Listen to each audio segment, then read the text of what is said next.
BR Naidu గారితో పెట్టుకుంటే అంతే, అలానే ఉంటుంది.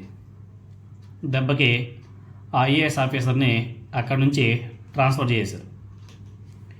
టీటీడీలో చైర్మన్ బిఆర్ నాయుడు మాటే చెల్లుబాటు అవుతుందా అంటే అవుననేసి సమాధానం వస్తుంది. టీటీడీ ఈవో శ్యామలారావు మీద కూటమి ప్రభుత్వం బదిలీ వేటు వేసింది. ఆ బదిలీ వేటుతో బిఆర్ నాయుడికి ప్రభుత్వం వద్ద ఉన్నటువంటి పట్టు ఏ స్థాయిలో ఉందో చాలా స్పష్టంగా అందరికీ అర్థమైంది. తాజాగా ముఖ్యమంత్రి చంద్రబాబు నాయుడు గారు 11 మంది సీనియర్ ఐఏఎస్ అధికారుల్ని బదిలీ చేశాడు. వీరిలో టీటీడీ ప్రస్తుత ఈవో శ్యామలారావు కూడా ఉండడం జరిగింది. టీటీడీ ఈవో శ్యామలారావు గారిని సాధారణ పరిపాలనా శాఖ ముఖ్య కార్యదర్శిగా ప్రభుత్వం బదిలీ చేసింది. ఆయన స్థానంలో గతంలో టీటీడీ ఈవోగా పనిచేసినటువంటి అనిల్ కుమార్ సింఘాల్ ఆయన్ని ప్రభుత్వం కూడా నియమించింది. గతంలో ఆయన టీటీడీ హయాంలో అనిల్ కుమార్ సింఘాల్ గారు ఈవోగా కూడా విధులు నిర్వర్తించారు. ఆయన మళ్ళీ ఆయన వైపే సీఎం చంద్రబాబు నాయుడు గారు మొగ్గు చూపడం జరిగింది. సో ఈవో శ్యామలారావు మీద బదిలీ వేటు పడుతుందని చెప్పేసి గత కొంతకాలంగా టీటీడీలో విస్తృతంగా ప్రచారం అయితే నడిచింది. దీనికి ప్రధాన కారణం టీటీడీ చైర్మన్తో శ్యామలారావు గారికి ఉన్నటువంటి విభేదాలే కారణం. చంద్రబాబు నాయుడు గారి అంటే కూటమి ప్రభుత్వం ఏర్పడిన వెంటనే ఈవోగా బీసీ సామాజిక వర్గానికి చెందినటువంటి శ్యామలారావు గారిని బదిలీ చేశారు.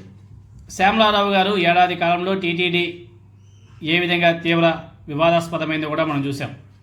ఆయన పనిచేసినటువంటి ఏడాది కాలంలోనే ఎంత వివాదాస్పదమైందో కూడా మనం చూసాం.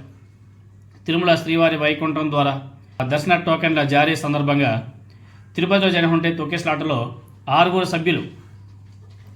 భక్తులు కూడా ప్రాణాలు కోల్పోవడం జరిగింది. అనేక మంది గాయాల పాలయ్యారు. ఆ దుర్ఘటనకు టీటీడీ పాలక మండలి అలాగే అధికారుల మధ్య సమన్వయ లోపమే కారణమని చెప్పేసి స్వయంగా డిప్యూటీ సీఎం పవన్ కళ్యాణ్ గారు తీవ్ర విమర్శలు బహిరంగంగానే చేశాడు ఆయన. అదేవిధంగా తిరుపతి దుర్ఘటన తర్వాత సాక్షాత్తు సీఎం చంద్రబాబు నాయుడు గారు చేపట్టినటువంటి సమీక్షా సమావేశంలో టీటీడీ చైర్మన్ అదేవిధంగా ఈవో నువ్వెంత అనుకున్నారనే వార్తలు కూడా ఆనాడు గట్టిగానే వచ్చాయి. ప్రభుత్వ పెద్దలు ఎన్నోసార్లు బిఆర్ నాయుడు అదేవిధంగా శ్యామలారావు మధ్య సమన్వయం చేయాలని చెప్పేసి ప్రయత్నాలు కూడా చేశారంట.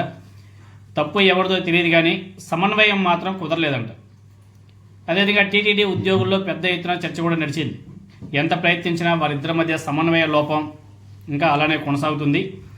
ఈ నేపథ్యంలోనే టీటీడీ ఈవోగా ఉన్నటువంటి శ్యామలారావు గారికి ఇక్కడి నుంచి సాగనంపాలని చెప్పేసి కూటమి ప్రభుత్వం కూడా నిర్ణయించుకోవడం, ఆ సాగనంపడం వెనుక టీటీడీ చైర్మన్ బిఆర్ నాయుడు మాట చెల్లుబాటు అయినట్లు ప్రచారం కూడా నడుస్తుంది.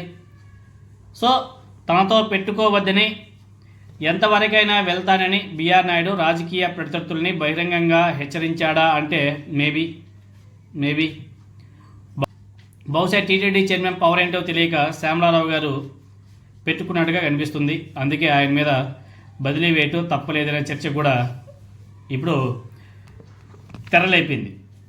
సో బిఆర్ నాయుడు గారితో పెట్టుకుంటే ఎంతటి వారైనా సరే బదిలీ అయిపోవాల్సిందే అన్న చర్చ అయితే ఇప్పుడు గట్టిగా నడుస్తుంది. సో బిఆర్ నాయుడు గారి మాటే చెల్లిందే తప్ప శ్యామలారావు గారు ఐఏఎస్ ఆఫీసర్ ఆయన మాట కూటమి ప్రభుత్వంలో చెల్లలే. ఎంతైనా మనవాడే కదా. సో నారా చంద్రబాబు నాయుడు గారు ఆయన వైపే మొగ్గు చూపాడు.